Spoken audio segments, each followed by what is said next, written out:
Atlas Sand Battlefields here. Thanks for joining me on my journey into coaching CLA and all things submission grappling. Had a really fucking fun morning this morning. So we're moving into kind of like you could call it like a half guard phase as such, of the, as a positional focus, but it's still working that upper body lower body connection,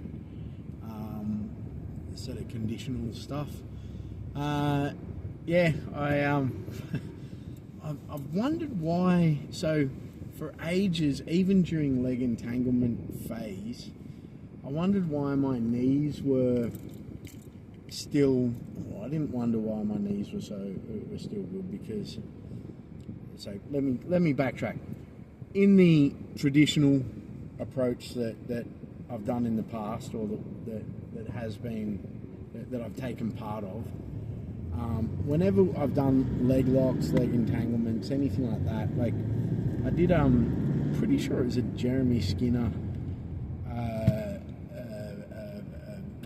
seminar. Pretty sure, anyway.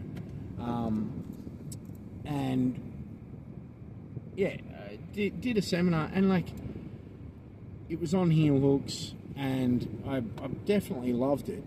But after the seminar, I actually thought that something like that, it was something I was eating or something like that. My knees blew up, and I couldn't kneel. Like I just could not kneel. And for ages I was trying to figure out what it was, and then we were doing like leg lock week, and the same thing happened, and I realized that it was because we were going to the end range of everything, and then just like, okay, so now can you feel it? Yes, now. Okay, cool. Tap. And so you go into the end range this whole time with again, no resistance, nothing like that. And of course that's going to create, so essentially my body was just sloshing fucking the healing stuff to the knees, because it had been stretched at the fucking peak, and over again. And that's what happened in this leg lock seminar, right? It was just like, yeah, go right to the edge. Oh, can you feel it? Yeah. Oh, yeah, I can feel it. It's like, you shouldn't be feeling it. If you can feel it, you've done damage.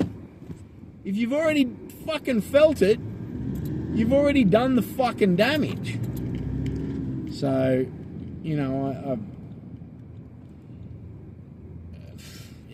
Anyway, I didn't wonder, but I've noticed that the last week and a half, which is well out of leg entanglement phase, my knees haven't been as strong feeling as they have been the last few months, and getting up is a little bit like I can feel something on the front of the joint.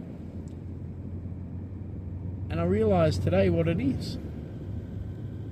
It's that in the leg lock sort of pantheon at the gym, I wasn't really getting that much test on my game, and now I am. Like, I'm having to defend some pretty good attacks. I'm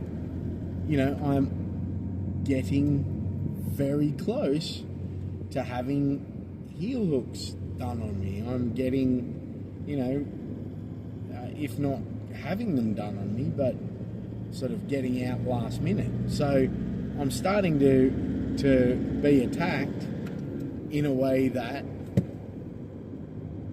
is very much starting to get to the end range and starting to get where it's dangerous again. And that's what I can put it down to. So yeah, it was a pretty good revelation, because now it's like, because I definitely felt it. Like, so with a lot of the interleaving stuff that we've done, yeah, it's been good. It's been really good. And there's one particular game that's like, you know, I've been adding in this. I've been adding in the knee cut, knee slice stuff, and it's causing a bit of second guessing from Levi. But the other side of that is it's giving me something. So he's now blocking it, which is great. Well, he's always blocked it, but I'm working my way through some of that stuff, and he's working his way through how to defend it. So it's really, like, yeah, it's really cool. We were having a roll this morning, and I think we came out of the roll, and both of us were like, man, that was a fucking cool roll. And like, Dave was kind of looking at us like wide-eyed, like, are you guys okay? Like, and I think because it looked like we were super competitive on this particular roll, and we were. And I think Tuesdays are a good one for both of us, because we're both fresh, and so we're both like, yeah, let's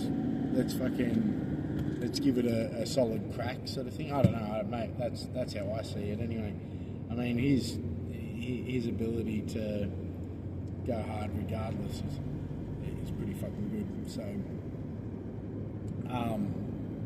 but yeah, we had a really good roll this morning, and the back and forths and all that. It's just I say it every time. I fucking love the game. But yeah, so moved into this half guard position, and part of the goal was, so the goal for the person on top was just to not let them get an underhook. They had to stay in. They had to stay in half guard, and the person on the bottom, if they could get their hip, the underhook, and or the opponent's hip on the ground, then they win. And